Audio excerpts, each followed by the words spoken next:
The hospital ceiling was white and sterile, but the man sitting beside her bed looked like he'd stepped out of a Gothic painting, pale as moonlight, hair the color of fresh snow, and eyes that burned crimson even in the fluorescent glare. Fiona Anderson opened her eyes slowly, the beeping of monitors piercing through the fog in her mind. Everything hurt. Her ribs ached with each breath. Her head throbbed with a dull, persistent pain, and her left arm felt like it had been crushed and reassembled. She tried to remember what had happened, tried to grasp at the memories that should have been there, but they slipped through her fingers like water. Her name came to her easily enough, Fiona Anderson, but everything else was blank. Her childhood, her family, her job, where she lived, how she'd gotten here. All of it was gone, erased like chalk on a wet sidewalk, everything except him. She knew him. She didn't know how or why, but she knew him with a certainty that defied logic. The man sitting in the chair beside her hospital bed, his posture rigid and alert, despite what must have been hours of waiting, was named Vladrik Nocturne.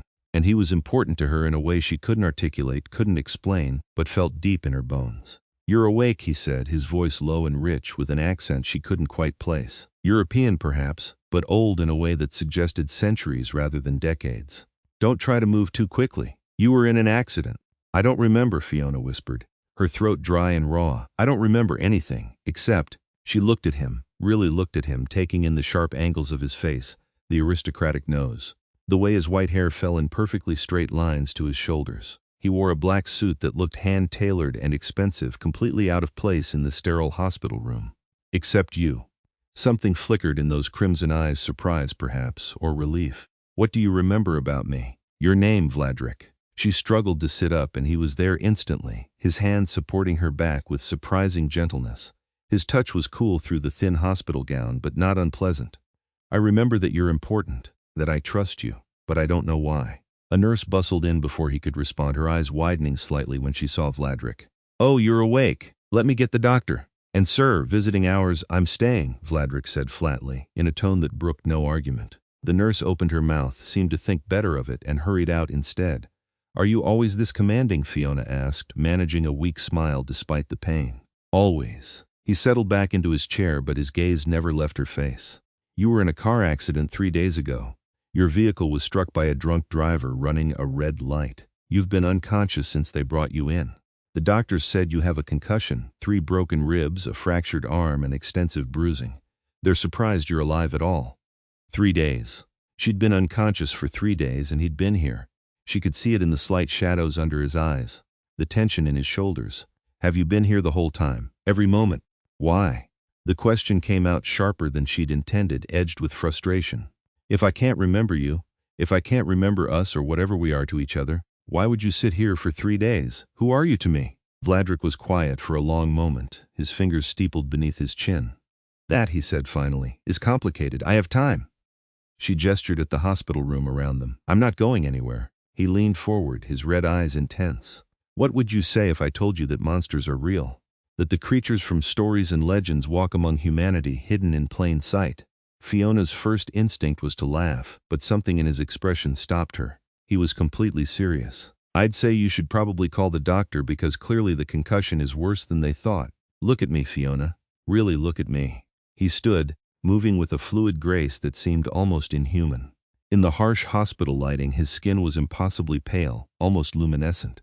His eyes weren't just red, they gleamed with an inner light that couldn't be natural, and when he smiled, revealing the sharp points of his canines, she understood. "Vampire," she breathed, the word coming from somewhere deep in her lost memories.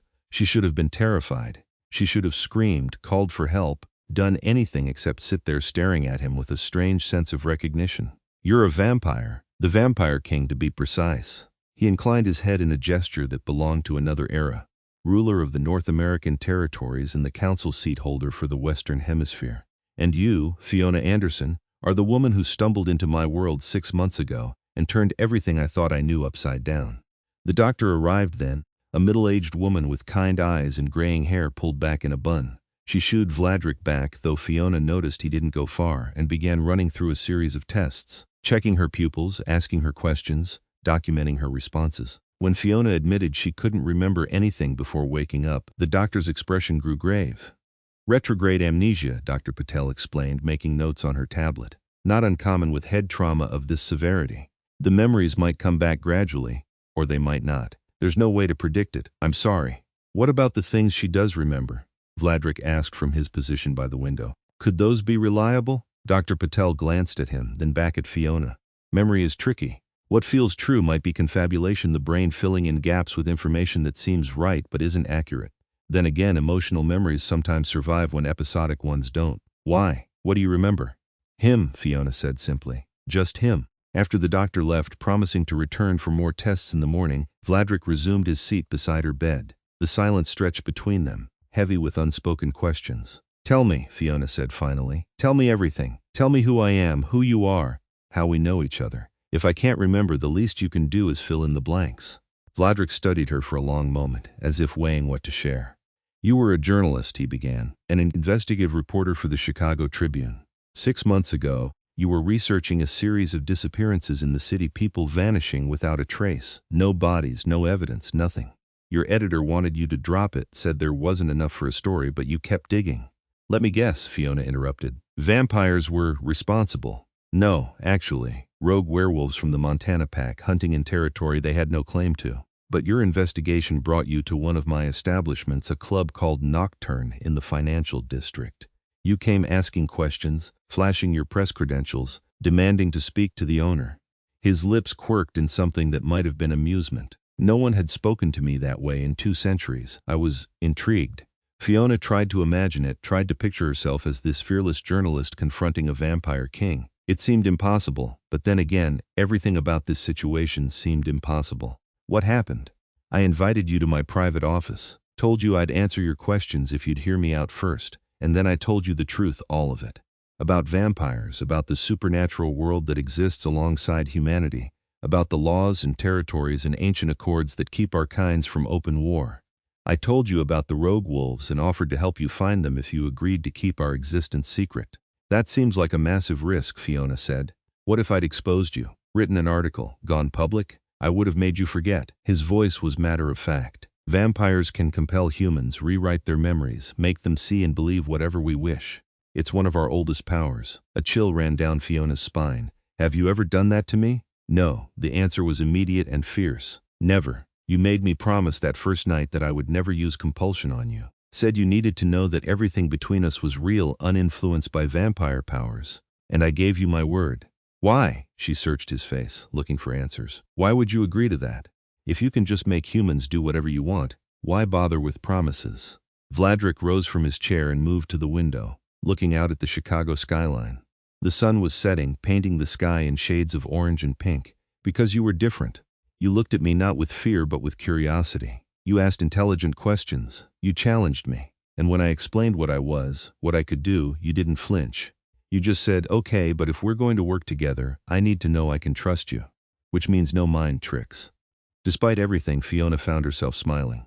I said that? You did. With your arms crossed and your chin up, looking like you were ready to fight me if I disagreed. He turned back to face her, and there was something in his expression that made her breath catch.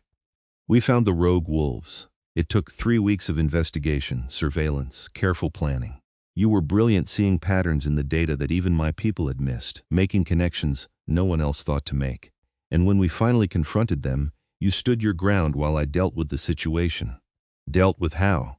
Vampires are stronger and faster than werewolves. The fight was over quickly. I offered them a choice: return to their pack and face justice there, or face final death at my hands. They chose the former. He paused. You wrote the story, attributed the disappearances to a human trafficking ring that the police miraculously dismantled shortly after. The families got closure, justice was served, and you and I, we what? Fiona prompted when he trailed off. We kept working together. You'd bring me cases that had supernatural elements, things that slipped through the cracks of normal police work. I'd help you solve them while keeping the supernatural world hidden. It was a partnership at first, professional, but somewhere along the way it became more. The door opened and a nurse entered with dinner, bland hospital food on a plastic tray. Vladrik waited in silence while Fiona ate, his presence both comforting and unsettling. She studied him when she thought he wasn't looking, trying to reconcile the creature from legends with the man who'd sat by her bedside for 3 days straight. The sun, she said suddenly. It's night now, but there was daylight earlier. I remember waking up and it was bright out. How were you here? Sunlight weakens us, makes us vulnerable, but it doesn't kill us the way stories suggest. With enough age and power, a vampire can move about during the day, though it's uncomfortable. I'm over 500 years old, Fiona. I can tolerate sunlight for short periods, especially indoors. 500 years. The number was staggering. How old was I when we met? Please tell me I'm not some teenager who caught your eye. You were 26. You're 27 now. And I don't pursue children, Fiona. Ever. That's a line I've never crossed and never will. The vehemence in his voice was reassuring. Fiona pushed the tray away, her appetite gone. So we worked together and it became something more. What does that mean exactly? Were we dating? We were in love, Vladrik said quietly. Are in love, present tense, because I haven't stopped and I don't intend to. You walked into my life like a force of nature and refused to leave even when I tried to push you away for your own safety. You saw past what I am to who I am, and I fell for you harder than I thought possible after 5 centuries of carefully controlled existence. Fiona's heart was racing. If we were in love, if this was real, then why can't I remember any of it? Why do I only remember your name and this feeling that I trust you but nothing else? No dates, no conversations, no moments together? I don't know. Frustration leaked into his voice. I've been sitting here for 3 days trying to understand it. Memory loss from head trauma makes sense, but you should have lost everything or nothing. The fact that you remember me specifically, that you remember my name and feel that trust, suggests something else is at play. What else could it be? Vladrik was quiet for a long moment, his jaw tight. Magic, there are beings in our world with power over memory, over minds. Witches, warlocks, certain old vampires with specialized gifts. If someone wanted to hurt you, to separate us, they might try to erase your memories of our relationship while leaving just enough behind to torment you. That's a pleasant thought. Fiona rubbed her temples, wincing at the headache that was building behind her eyes. So not only do I have amnesia from the accident, but someone might have magically screwed with my brain? I don't know for certain, but I intend to find out. He moved back to her bedside, and this time he took her hand in his. His skin was cool and smooth, his grip gentle despite the obvious strength in his fingers. I made you a promise, Fiona. When you agreed to be mine, when we committed to each other, I swore I would protect you. I failed to prevent this accident, but I won't fail you again. We'll figure this out together. The touch of his hand sent a shiver through her that had nothing to do with temperature. Even without her memories, her body seemed to recognize him, to respond to his nearness. What if the memories never come back? What if I never remember what we had? Then we'll build something new. His thumb traced circles on the back of her hand. I fell in love with you once, Fiona. I can do it again. And maybe if the fates are kind, you'll fall in love with me too. Again or for the first time, either way, I'll take it. She wanted to believe him, wanted to trust in this fairy tale where the vampire king fought for their love against impossible odds. But doubt niggled at the back of her mind. How do I know you're telling the truth? How do I know any of this is real and not some elaborate story you've crafted? You said yourself that vampires can compel humans, make them believe anything. What if I'm lying? Vladrik finished. He released her hand and stepped back. That's a fair question. You don't know me, not really, not with your memories gone. You only have what I'm telling you and a feeling you can't explain. So here's what I'm going to do. He reached into his jacket and pulled out a cell phone. Her cell phone, she realized, recognizing the purple case even if she couldn't remember buying it. This is yours. The police recovered it from the accident scene. I haven't unlocked it, haven't looked through it, because that felt like a violation. But the passcode is your birthday, February 14th. Look through it. Read our text messages, look at our photos, check your emails and notes and whatever else you need to see. Verify my story or prove me wrong. Fiona took the phone with shaking hands. February 14th, she didn't remember her birthday either, but she trusted him enough to try it. The phone unlocked on the first attempt, and she was immediately overwhelmed by notifications. Texts, emails, missed calls, all accumulating over the past 3 days. The texts from Vladrik were at the top. Dozens of them from before the accident, interspersed with calls. She scrolled back, reading through their conversations. They were casual and affectionate, full of inside jokes she didn't understand and references to events she couldn't recall. But the tone was unmistakable. These were messages between two people deeply in love. Vladrik, the council meeting is running late. I'll be at your apartment by midnight. Don't wait up if you're tired, Fiona. I'm always up at midnight waiting for my vampire boyfriend. It's very gothic and romantic. Vladrik, you're ridiculous, Fiona. You love it. Vladrik, I love you. Her throat tightened. She opened the photo gallery and found hundreds of pictures. Selfies of her with Vladrik, his arm around her shoulders, both of them smiling. Photos of a sleek apartment she assumed was hers. Pictures of them at restaurants. at what looked like an opera, in a stunning library with floor-to-ceiling bookshelves. And in every single photo where they were together, the love was evident. The way he looked at her, the way she leaned into him, the comfort and joy in their body language. "This is us," she whispered, staring at a photo of them on what appeared to be a rooftop garden. She was laughing at something, her head thrown back, and Vladrik was watching her with an expression of such tender devotion it made her chest ache. "We really were together. We are together," Vladrik corrected gently. "Present tense, Fiona. I know you don't remember, but I remember enough for both of us. And I'll wait as long as it takes for you to find your way back to me, or to find your way to me again for the first time." A knock at the door interrupted them. A tall man entered, and Fiona's breath caught. He was like Vladrik, inhumanly pale with white hair, though his was shorter and styled differently. His eyes were a lighter red, almost pink in the hospital lighting, and he carried himself with the same regal bearing. "Forgive the intrusion," the newcomer said, his voice carrying a different accent. British, Fiona thought. "But we have a situation that requires your immediate attention, my Lord Cassian." Vladrik's tone was clipped. "This had better be urgent. The Chicago Coven has requested an audience. Tonight, they say it concerns the human." Cassian's gaze flicked to Fiona, his expression carefully neutral. "They claim to have information about the accident." Vladrik went very still, the kind of stillness that spoke of predatory readiness. "What kind of information?" "They wouldn't say over the phone, but Morgantha herself is coming to speak with you. She doesn't leave her sanctum for trivial matters." "Fine. Tell them I'll meet at Nocturne in 2 hours." Vladrik turned back to Fiona. "I need to go handle this, but I'll have someone stationed outside your room." "Cassian will stay." "No," Fiona interrupted. "Take Cassian with you. If this coven has information about what happened to me, you might need backup or witnesses or whatever. I'll be fine. I'm in a hospital surrounded by people. What could possibly happen?" Vladrik looked like he wanted to argue, but finally nodded. "Lock the door after we leave. Don't let anyone in except the medical staff, and even then, be cautious. If anything feels wrong, if anyone makes you uncomfortable, call me immediately. I'll have my phone on." "I survived being investigative journalist, apparently," Fiona said with more confidence than she felt. "I can handle a few hours alone in a hospital room." After they left, Fiona did lock the door and settled back against the pillows, exhausted despite having done nothing but lie in bed and talk. She scrolled through more of her phone, reading emails about articles she'd written, notes about stories she'd been investigating, calendar entries for dates with Vladrik. An entire life she couldn't remember. She must have dozed off because the next thing she knew, someone was knocking on the door. Fiona blinked awake, disoriented. The room was darker now, only the dim light from the hallway seeping under the door. The knock came again, more insistent. "Ms. Anderson?" "It's Dr. Patel. I need to check your vitals." Fiona hesitated. Something felt off, though she couldn't say what. The voice sounded like Dr. Patel, but it was the middle of the night. Would doctors really be making rounds now? Can it wait until morning? Fiona called through the door. "I'm really tired. I'm afraid not. Your latest test results are concerning.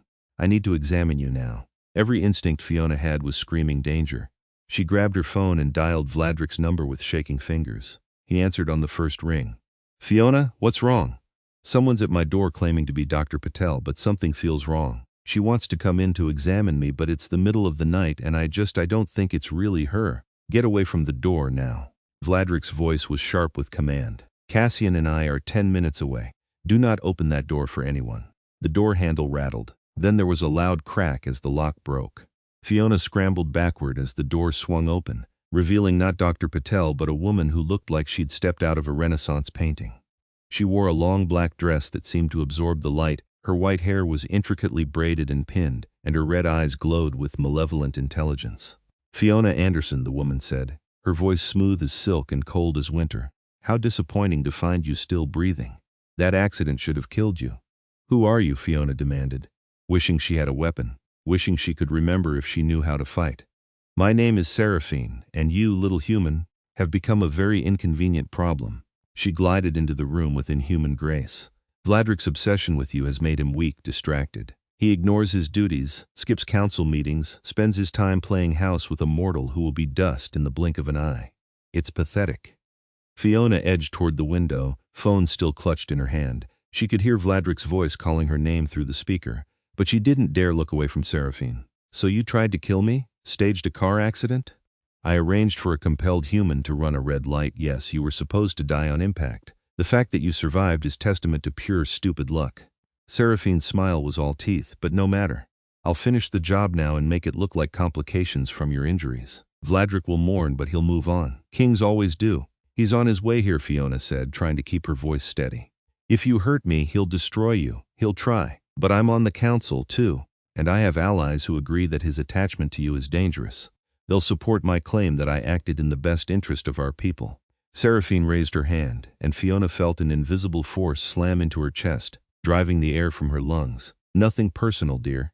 You're just in the way. The pressure increased, crushing, suffocating. Fiona clawed at her throat, unable to breathe, black spots dancing in her vision. This was it.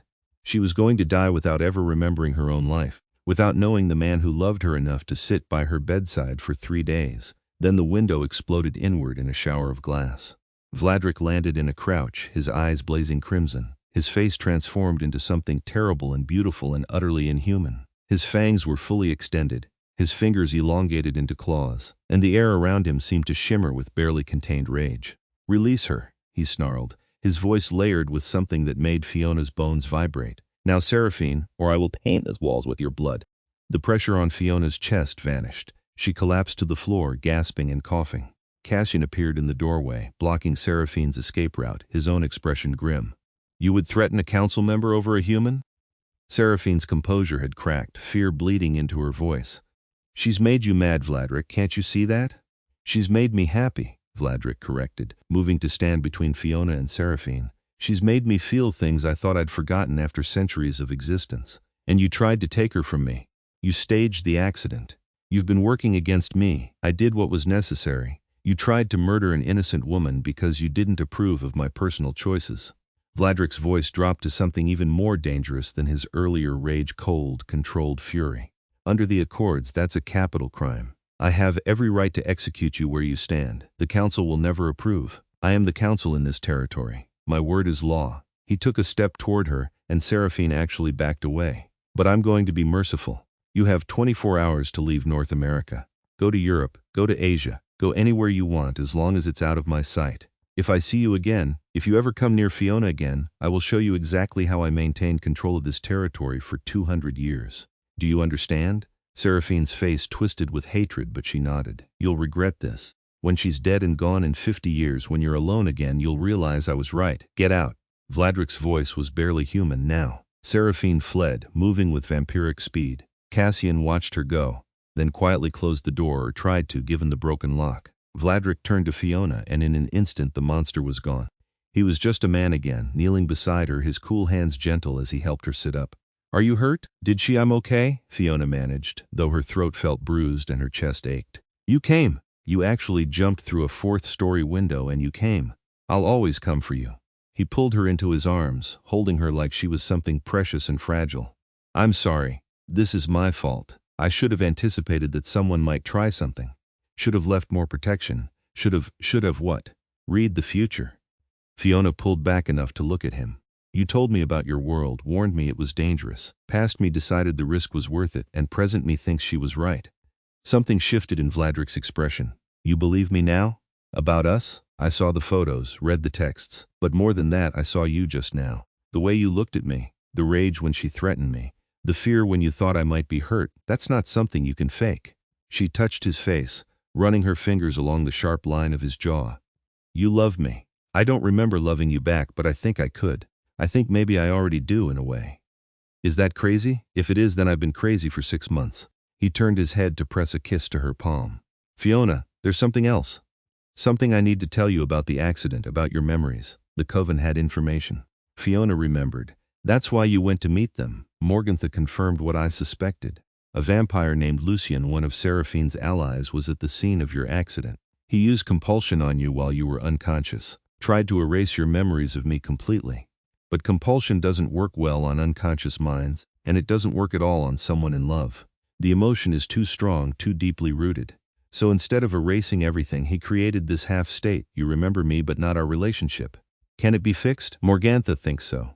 She's a witch as well as a vampire, one of the old ones with power over mind magic. She's willing to try to undo what Lucien did, restore your memories. But there's a risk. What kind of risk? Vladrik's jaw tightened. The human mind is fragile. Pushing too hard to recover lost memories could damage your psyche permanently. You might lose what you do remember. You might end up worse than you are now. Or it might work perfectly and you'll wake up with everything intact.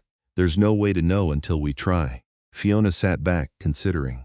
The smart choice, the safe choice, would be to refuse. To heal from the accident, to slowly build new memories with Vladrik without risking further damage. But she'd been an investigative journalist. Someone who chased truth even when it was dangerous. Some part of her core self remained, even without the memories. I want to try, she said firmly. I want my life back. I want to remember us, remember falling in love with you. Even if it's risky, Fiona, it's my choice. She met his eyes steadily. You said you'd never use compulsion on me, never override my decisions. So don't start now. Let me choose this. He was quiet for a long moment, then nodded. We'll do it tomorrow night, after you've had more time to heal physically. Morgantha will perform the ritual at my estate where we can control the environment and ensure your safety. But if at any point you want to stop, if you change your mind, I won't, Doctor.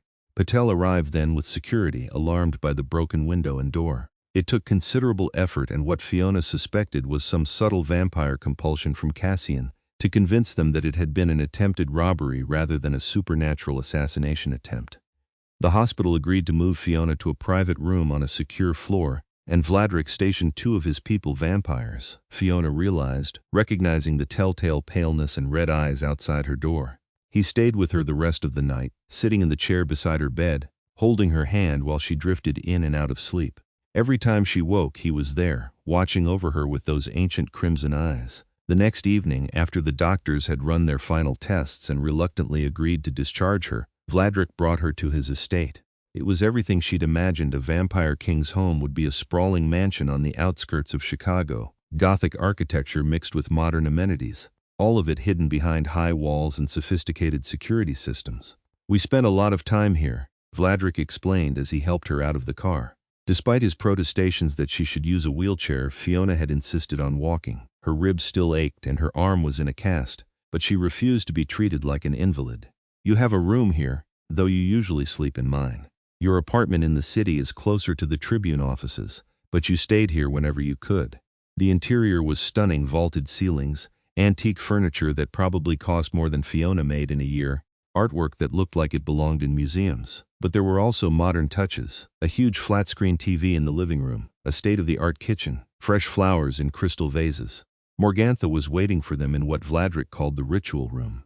She was smaller than Fiona had expected, barely 5 feet tall, with white hair that fell in waves to her waist, and eyes that shifted from red to violet depending on the light. She wore simple robes and radiated a calm authority that spoke of immense age and power. Fiona Anderson, Morgantha said, her voice melodic. I knew your grandmother. Fiona blinked. You did? Margaret Anderson. She had the sight, the ability to perceive the supernatural world, even though she was human. She helped me with a rather delicate matter in the 1960s. You have her eyes. Morgantha gestured to a comfortable-looking chair in the center of a chalk circle. Sit, child. We have much to do. The ritual room was circular, with symbols carved into the wooden floor and crystals arranged at specific points around the perimeter. Candles provided the only light, their flames casting dancing shadows on the walls.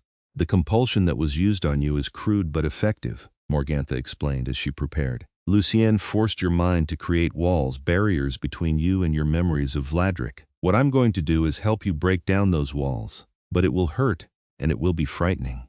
You'll need to trust me and, more importantly, trust yourself. I understand. Morgantha placed her hands on either side of Fiona's head, her palms warm despite her vampiric nature. Close your eyes, focus on Vladrik. Focus on what you know to be true: his name, the feeling of trust and love you have for him. Let that be your anchor. Fiona did as instructed, and suddenly she was falling. The world dropped away and she was tumbling through darkness, through a void of lost memories and forgotten moments. Panic seized her, but then she felt it a pull like a lifeline in the dark. Vladrik. She focused on that feeling, that certainty, and the darkness began to take shape. She saw fragments first. Vladrik's face as he told her the truth about vampires, the mixture of challenge and vulnerability in his expression. A rooftop garden at midnight, stars overhead, his arms around her as they talked about everything and nothing. A kiss in the rain outside her apartment, both of them laughing at the absurdity and beauty of it. The first time she'd seen his true face: fangs and claws and inhuman power, and the moment she'd realized it didn't scare her, it awed her. More memories flooded in, faster now. Working together on cases, the thrill of the hunt and the satisfaction of justice served. Arguments over her safety, over the risks she took, always ending with fierce kisses and whispered apologies. Meeting his inner circle, earning their respect through sheer stubborn determination. Learning about vampire politics and history, about his 500 years of life, about the loneliness he'd carried until she'd crashed into his world. And love, so much love it threatened to overwhelm her. The way he looked at her like she was his entire world. The way she felt safe and challenged and cherished all at once. The night she'd told him she loved him and watched something in him break open. Centuries of careful control crumbling in the face of genuine emotion. But there was darkness too. Memories of Seraphine's disapproval, of other council members questioning Vladrik's judgment. Threats against her life that he'd dealt with quietly, trying to protect her from the knowledge of how much danger she was truly in. Arguments about whether their relationship could ever really work. Whether she should accept the gift of vampirism to stay with him forever, or live her human life knowing their time was finite. The memory of the accident hit her like a physical blow. She remembered driving home from meeting with a source, remembered the truck running the red light, the moment of impact, the sound of crunching metal and shattering glass. And she remembered the face in the window as she'd hung suspended by her seatbelt, blood running down her face. Lucien, his red eyes gleaming as he'd reached in and touched her forehead, his voice in her mind commanding her to forget, forget, forget. Fiona's eyes snapped open and she gasped, tears streaming down her face. Morgantha stepped back, swaying slightly from the effort of the ritual. "Did it work?" Vladrik asked, his voice tight with barely controlled emotion. He was standing just outside the circle, hands clenched at his sides as if it was taking everything he had not to rush to her. "I remember," Fiona whispered. "I remember everything. I remember us. I remember loving you." She stood on shaking legs and crossed the circle to him. Vladrik met her halfway, pulling her into his arms with a desperation that matched her own. She buried her face in his shoulder, breathing in his familiar scent, expensive cologne and old books and something uniquely him. "I'm sorry," he said against her hair. "I'm so sorry I couldn't protect you, that they hurt you, that you had to go through this." "Stop." Fiona pulled back to look at him, cupping his face in her hands. "You saved me. You sat by my bedside for 3 days. You came when I called. You've protected me in every way that matters. This wasn't your fault. I should have dealt with Seraphine and Lucien sooner. I knew they disapproved of our relationship. Knew they saw you as a weakness, but I thought I could manage them through political means. I underestimated how far they'd go." "Where is Lucien now?" Vladrik's expression went cold. "Cassian found him an hour ago. He's being held in the cells beneath Nocturne awaiting judgment. I wanted you to be part of that decision, given that he's the one who violated your mind." Fiona thought about it, about the vampire who'd stolen her memories, who'd tried to erase the love she and Vladrik shared. Part of her wanted vengeance, wanted him to suffer the way she'd suffered. But a larger part remembered what it had been like to wake up with nothing but fragments, how terrifying it had been, and she found she couldn't hate him for it. He'd been following orders, acting on beliefs about what was best for his kind. "Let him go," she said finally. "Exile him like you did, Seraphine. I want this to be over. I want to move forward, not spend our time looking back in anger." "You're certain?" "I'm certain." Vladrik studied her face, then nodded slowly. "Then it will be done. Lucien will be exiled, forbidden from ever returning to North America. And I'll make it clear to the entire council that any further action against you will be considered an act of war against me personally. Won't that cause problems? Make you look weak for protecting a human? Let them think what they want." He pressed his forehead to hers, his voice dropping to something soft and intimate. "You're worth any political complications, any challenges to my authority. You've been worth it from the moment you walked into my club with your press badge and your fearless questions." Morgantha cleared her throat delicately. "I'll leave you two alone. Fiona, you should rest. The ritual was taxing, and your body is still healing from the accident. Don't push yourself too hard." After the witch left, Vladrik carried Fiona to his bedroom despite her protests that she could walk. The room was familiar now, memories flooding back, countless nights spent here. Mornings waking up to find him watching her sleep with that expression of wonder he tried to hide. He settled her on the bed, propping pillows behind her back, fussing over her comfort until she grabbed his hand and pulled him down beside her. "I missed you," she said, the words inadequate for the depth of emotion behind them. "Even when I couldn't remember, some part of me missed you. I missed you too. Having you awake but not knowing me, not remembering what we shared, it was a special kind of torture." He traced her features with gentle fingers, as if reassuring himself she was really there. "I've lived 500 years, Fiona. I've seen empires rise and fall. I've witnessed wars and plagues and the endless march of human history. But the 3 days you were unconscious were the longest of my existence. I'm here now. I'm okay. We're okay, are we? His red eyes searched hers. Before the accident we were arguing. About your mortality, about the future. You'd been researching vampirism, asking questions about the turning process, and I was resisting because I didn't want you to make that choice for me. I wanted you to want it for yourself. The memory was there now, sharp and painful. They'd fought the night before the accident, voices raised in rare anger. She'd accused him of being willing to watch her grow old and die rather than face his own fears about turning her. He'd countered that becoming a vampire was an irreversible decision, that she had decades of human life left and shouldn't throw it away lightly. I remember, Fiona said quietly. We both said things we didn't mean. I was frustrated because I couldn't understand why you hesitated when we both knew we wanted forever together. And you were scared that I'd regret the choice someday, that I'd blame you for taking my humanity. I've turned humans before, Vladrik admitted. Centuries ago, when I was younger and more impulsive. Some adjusted well and thrived in their new existence. Others grew to hate what they'd become, hate me for making them into monsters. I didn't want that for you. Still don't. Fiona took his hand, lacing their fingers together. I've had a lot of time to think over the past few days. Even without my memories, I knew one thing with absolute certainty, that I trusted you. And now that I remember everything, I need you to trust me too. Trust that I know what I'm asking for. Trust that I've thought about this from every angle. Fiona, let me finish. She squeezed his hand. I'm 27 years old. I've lived a decent human life, built a career I'm proud of, made a difference in my own small way. But the work I've done with you over the past 6 months has been more meaningful than anything I accomplished before. The supernatural world exists, and it needs people who can bridge the gap between human and inhuman, who can help maintain the balance. I can do that better as a vampire than as a human. That's a practical reason, not an emotional one. Fine. Emotionally, I love you with everything I am. The thought of growing old while you stay forever young, of having 50 years with you when we could have centuries, it's unbearable. I don't want to watch you watch me die. I don't want our time together to have an expiration date. She leaned in, her lips barely brushing his. I want forever with you, Vladrik.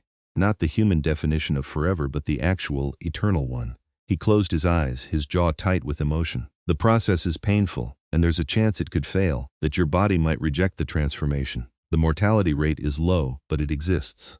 I trust you to get me through it. You'd be giving up sunlight, giving up human food, giving up the ability to have children. All the things that make you human. I'd be gaining you. I'd be gaining centuries to explore this world, to make a real difference, to be your partner in every sense of the word.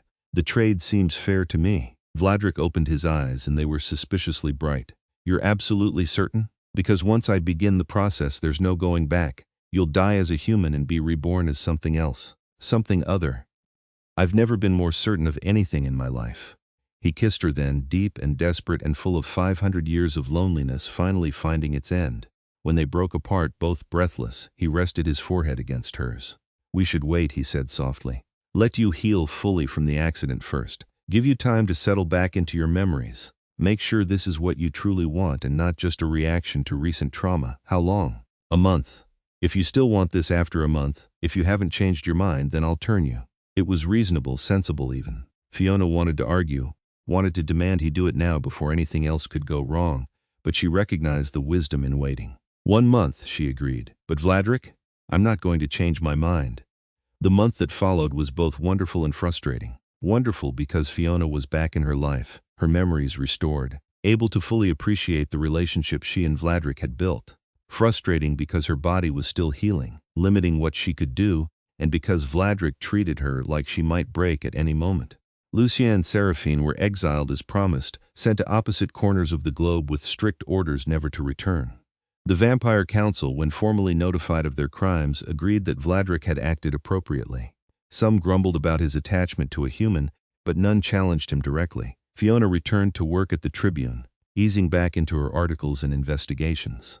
Her editor asked about the accident, concerned about her recovery, and she assured him she was fine. Better than fine, actually, because the experience had given her a new perspective on mortality and risk and what truly mattered.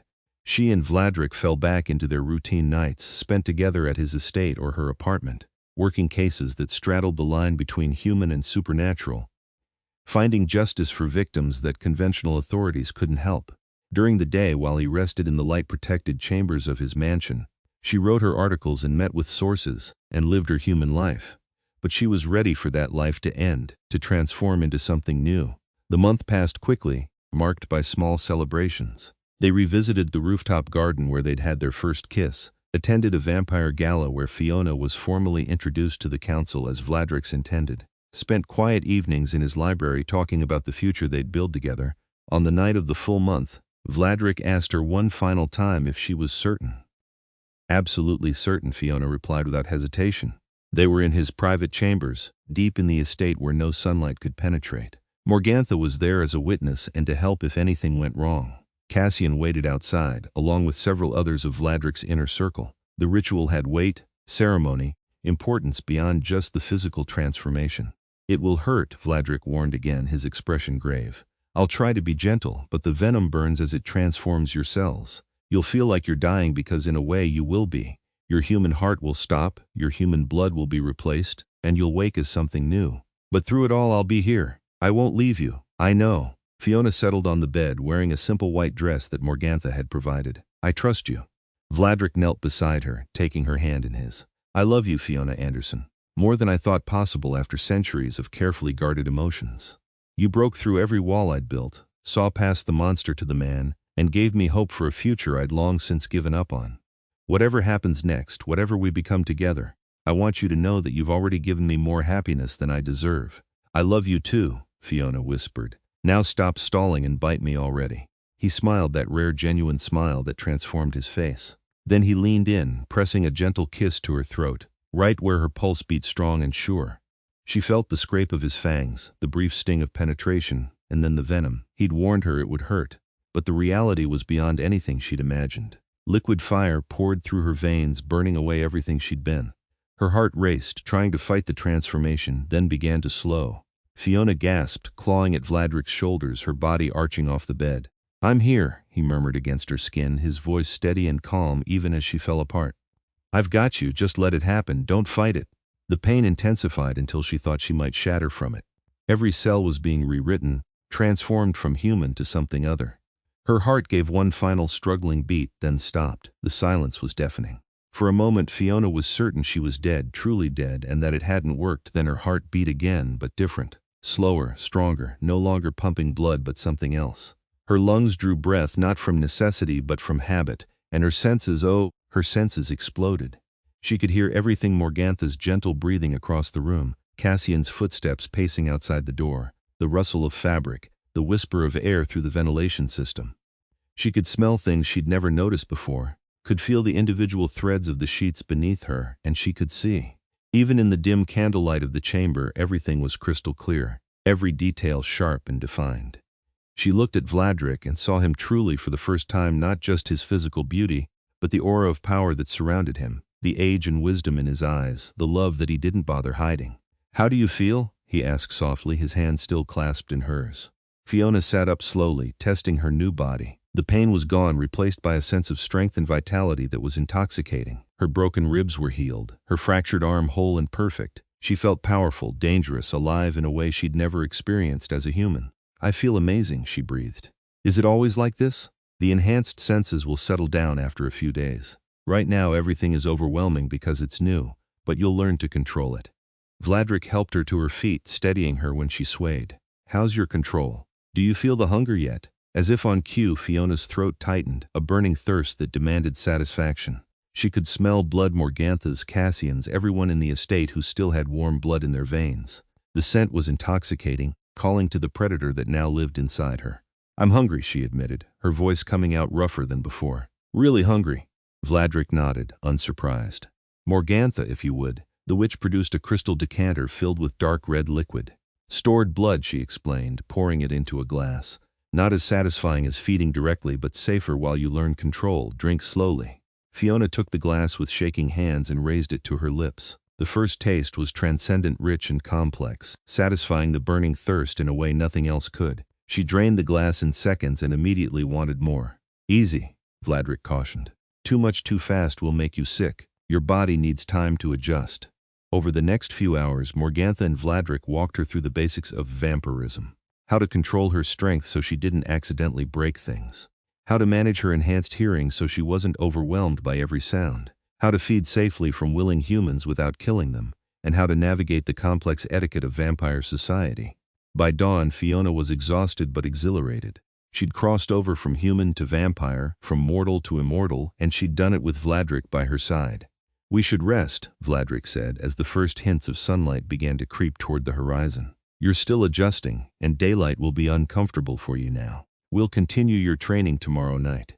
They retired to his chambers, and Fiona discovered that sleep as a vampire was different, deeper, more like death than rest. But it was peaceful, and when she woke the next evening, Vladrik was there watching her with that expression of wonder she loved. "Good evening," he said, pressing a kiss to her forehead. "How do you feel?" "Strong, clear, happy." She stretched, marveling at the way her new body moved, fluid and graceful in ways she'd never managed as a human. "When can we tell my editor I'm quitting the Tribune?" "You want to quit?" "I can't exactly be an investigative journalist anymore, can I? I'm nocturnal now, and I have responsibilities as your partner. But I was thinking I could still write, still tell stories. There are hundreds of supernatural beings in this city, with histories and experiences worth documenting. I could be a chronicler of the hidden world, preserve the stories that would otherwise be lost to time." Vladrik's smile was brilliant. "I think that's a perfect idea. The vampire community has been terrible about recording our own history. Most of it exists only in oral tradition, passed down through generations and often distorted in the process. Having someone dedicated to documenting it accurately would be invaluable." They spent the next weeks settling into their new normal. Fiona formally resigned from the Tribune, citing health reasons, and began her project of interviewing vampires about their histories. She discovered a gift for it. Her journalist instincts combined with her new status as a vampire herself made people willing to open up in ways they never had before. She also trained with Cassian and the others, learning to fight, to use her new strength and speed, to defend herself and others. Vladrik insisted on it, unwilling to risk her safety even though she was now immortal. Fiona didn't argue because she understood his fear they'd already come too close to losing each other. 3 months after her transformation, the Vampire Councils called a formal gathering. Vladrik had been petitioning them to officially recognize Fiona as his consort, as his equal partner in ruling the North American territories. It was a largely symbolic gesture since everyone already knew they were together, but it would grant her protections and authority within vampire society. The gathering was held in a massive chamber beneath Chicago, a space that had existed for centuries and hosted countless vampire proceedings. Hundreds attended, council members from around the world, heads of various vampire houses, representatives from other supernatural species. Fiona stood beside Vladrik at the center of it all, wearing a gown of deep burgundy that Morgantha had helped her select, her white hair styled in elaborate braids. "This is terrifying," she whispered to Vladrik as they waited for the ceremony to begin. "You faced down rogue werewolves and survived an assassination attempt," he murmured back. "A bunch of stuffy vampires in an underground chamber should be easy in comparison." The head of the council, an ancient vampire named Constantine, who claimed to remember the fall of Rome, stepped forward. "We are gathered tonight to witness the formal bonding of Vladrik Nocturne, King of the North American territories, and Fiona Anderson, newly turned and recently welcomed into our kind. Is there any here who would challenge this union?" Silence. Seraphine and Lucian were exiled, and any other dissenters had apparently decided that opposing Vladrik wasn't worth the risk. "Then let it be witnessed and recorded." Constantine produced a ceremonial blade, ancient and ornate. "Your blood, freely given, mixed and shared. From this night forward you are bound not just by love but by the old laws. What one suffers, both suffer. What one achieves, both achieve. You are two made one in the eyes of our people." Vladrik took the blade and drew it across his palm without flinching, then handed it to Fiona. She did the same, the brief sting nothing compared to the pain of transformation she'd endured. They clasped hands, letting their blood mingle, and Fiona felt something click into place, a connection deeper than anything she'd experienced before. She could sense Vladrik's emotions, his fierce love and pride, his relief that they'd made it to this moment. "I love you," she said, not caring that hundreds of vampires were watching. "I'll love you for whatever forever we have." "Forever," Vladrik agreed, "however long it takes." The gathering erupted in applause, and just like that, it was done. Fiona was officially the Vampire King's consort, a partner in both love and rule. They celebrated late into the night, surrounded by vampires who toasted their health and happiness, who shared stories and welcomed Fiona fully into their world. Near dawn, Vladrik pulled her away from the crowds, leading her to a quiet balcony overlooking the city. Chicago sparkled below them, lights glittering like stars brought to earth. "Thank you," he said softly. For taking the risk. For choosing this life, choosing me. Best decision I ever made, Fiona replied, leaning into his embrace. Even when I couldn't remember, I knew you were worth it. And now that I have everything back, now that we have forever stretching ahead of us, I'm more certain than ever. They stood there together as the sun began to rise, forcing them to retreat to the shadows. But Fiona didn't mind. She'd traded sunlight for something far more valuable, immortality with the man she loved, endless time to explore and grow and make a difference in both the human and supernatural worlds. The crash had taken her memories, but it had also given her a chance to prove what she knew in her heart, that love could survive anything. Amnesia, vampire politics, assassination attempts, even death itself. She and Vladrik had fought for their future, and they'd won. 6 months later, Fiona published her first book, a chronicle of vampire history in North America, compiled from hundreds of interviews and meticulous research. It was distributed only within the supernatural community, but it was acclaimed as groundbreaking work. She was already working on her second volume, this one focusing on the intersection between vampire and human societies. Her life had transformed in ways she never could have imagined when she'd first walked into Nocturne with her press badge and her questions. But she wouldn't change a single moment of it. Not the danger, not the pain, not even the accident that had stolen her memories. Because all of it had led her here, to this moment, to this life. She and Vladrik established a pattern, ruling the North American territories together, handling disputes and maintaining the delicate balance between supernatural and human worlds. They worked with law enforcement on both sides, with Fiona serving as a bridge between species. Her human background and perspective, combined with her vampire abilities, made her uniquely suited to the role. They also made time for themselves, for quiet evenings in the library, where Vladrik would tell her stories of his 500 years, and she would write them down for posterity. For midnight walks through the city they both loved, for moments of simple domestic happiness that seemed all the more precious given their immortal existence. The nightmares about the accident faded over time, replaced by dreams of the future. Fiona no longer woke in a panic, grasping for memories that had been stolen. She had everything she needed, her past restored, her present secure, and her future unlimited. On the anniversary of her transformation, Vladrik took her back to the rooftop garden where they'd shared their first kiss. It had become their place, a sanctuary above the city where they could be alone together. "A year ago you died as a human and were reborn as a vampire," he said, pulling her into his arms. "A year ago I was terrified that I'd lose you, that the transformation would fail, or that you'd wake up hating what you'd become. But instead you've thrived. You've become more than I ever imagined, a leader, a scholar, a warrior when necessary. You've exceeded every expectation." "We make a good team," Fiona replied, resting her head on his shoulder. "You gave me forever. I'm just trying to make it worth your while. Every moment with you is worth it." He tilted her chin up, meeting her eyes. "I spent 500 years alone, Fiona. Half a millennium of existence without understanding what I was missing. Then you walked into my life with your fearless questions and your relentless curiosity, and everything changed. You gave me hope. You gave me love. You gave me a reason to look forward to the next 500 years instead of just enduring them." "Good," Fiona said, rising on her toes to kiss him. "Because you're stuck with me now. Forever is a long time, but I don't think it'll be long enough." They stayed on that rooftop until nearly dawn, talking about everything and nothing, making plans for the centuries ahead. There would be challenges, Fiona knew. Political complications, external threats, the constant balancing act of their position. But they would face it together as they'd faced everything else. The sun began to lighten the eastern sky, and reluctantly they retreated to the estate. As they settled into bed, Vladrik's arms around her, Fiona reflected on how far she'd come. From the journalist who'd stumbled into the supernatural world, to the woman who'd survived an assassination attempt and memory loss, to the vampire consort who now helped rule an entire territory. "I love you," she whispered into the darkness. "I love you too," Vladrik replied. "Forever." And as sleep claimed her, Fiona smiled. She'd woken after the crash remembering nothing except the vampire king who refused to leave her side. That instinct, that bone-deep knowledge of his importance, had been right. He'd stayed with her through the worst, had fought for them when she couldn't remember why they mattered. Now she remembered everything. And she had forever to create new memories with him.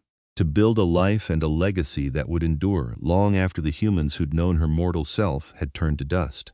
She'd chosen this path, chosen him, and she would choose it again every single day for the rest of their immortal existence. The crash had tried to take everything from her, but in the end, all it had done was prove that their love was stronger than magic, stronger than death, strong enough to survive anything the world threw at them. They'd started with nothing but a name and a feeling, and they'd built it into forever. That seemed like a pretty good ending to her. Not an ending at all, really, but a beginning. The beginning of a story that would span centuries, that would be told and retold among their kind, as an example of how love could bridge even the greatest divides. Fiona Anderson and Vladrik Nocturne. A human turned vampire and the ancient king who'd waited 500 years to find her. Their story was just beginning, and Fiona couldn't wait to see where forever would take them.